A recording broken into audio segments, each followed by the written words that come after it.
सरकारी उच्च प्राथमिक विद्यालय रे शिक्षकों को विदाय संबर्धना।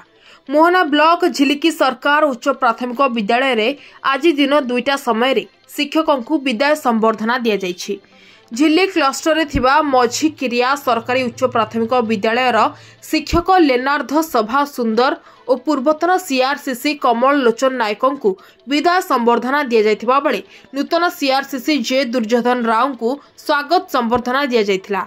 এই कार्यक्रम मोहना ब्लॉक गोष्ठी शिक्षा अधिकारी नरेंद्र कुमार बेहेरा मुख्य अतिथि भाव जोग देथिबा बेले सीआरसीसी कृष्ण पालकांक सह क्लस्टर रे थिबा समस्त शिक्षक और शिक्षयित्री जोग देथिले।